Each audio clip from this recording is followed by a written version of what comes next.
This is Dolany TV, ladies and gentlemen. Good evening, and welcome back to another edition of Edmonton Oilers discussion here on the channel this evening. For the first time in a long time, I know you guys did not seem to enjoy that BioSteel not ad I did, but hey, you know what? That stuff gets me through the day. Quite honestly, if I can take 5 seconds of your time to tell you about BioSteel, especially the new peach mango sports drink flavor they have, guys, phenomenal stuff. However, folks, Patrick Kane, right? You're not here for BioSteel. You're here for Patrick Kane.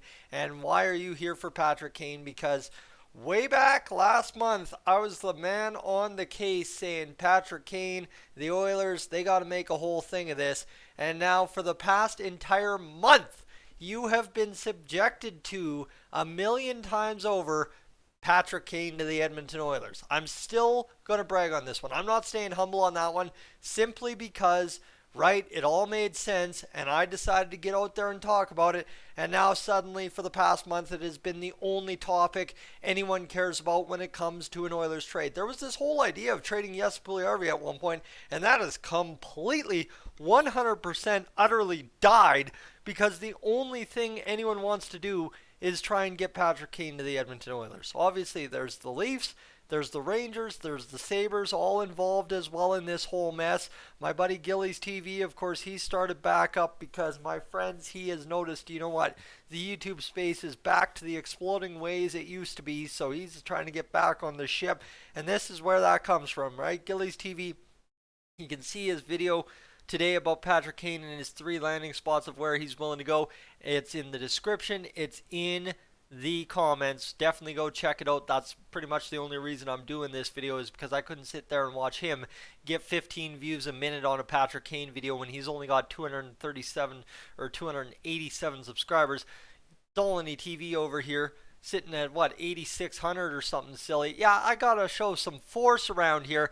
So Patrick Kane to the Oilers, what am I saying? What am I trying to show force on? Baby, you know what, here's the thing. I said last time, you know, Ken Holland's really just got to explore this, but you've gone through a month of this. You've gone through the ludicrous craziness of an NHL offseason, and you're still in on Patrick Kane despite being where you are as the GM of the Edmonton Oilers. End of the day, here's the thing.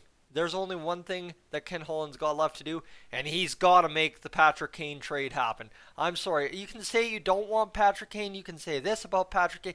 You can go whatever way you want. At the end of the day, it's just got to happen. Why?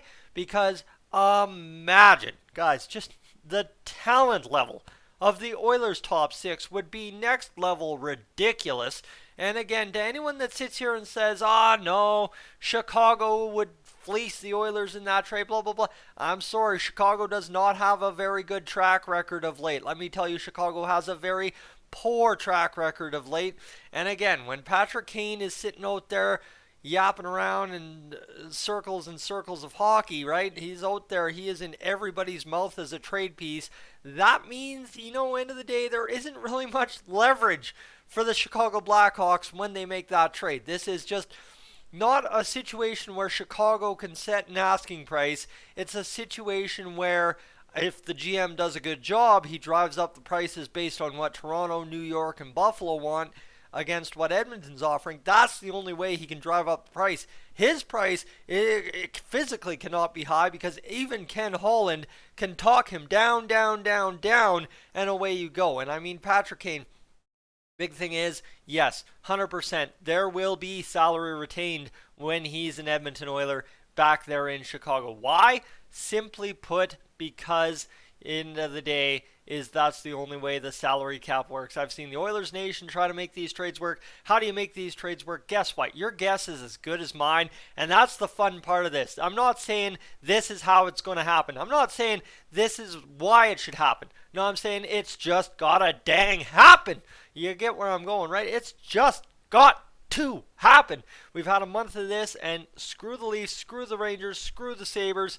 We are the team looking for the Stanley Cup this year. We're right there on the doorstep. Patrick Kane, I'm sorry, if that is not the definition of a Stanley Cup winner in the past 10 years, I don't know what is, my friends. I really don't. So that's what I'm saying. End of the day, let's get Patrick Kane on the Oilers. Let's have just a stupid season where every kind of shattered record of the 2000s is getting broken, and let's just enjoy some good playoff hockey next spring. You know what?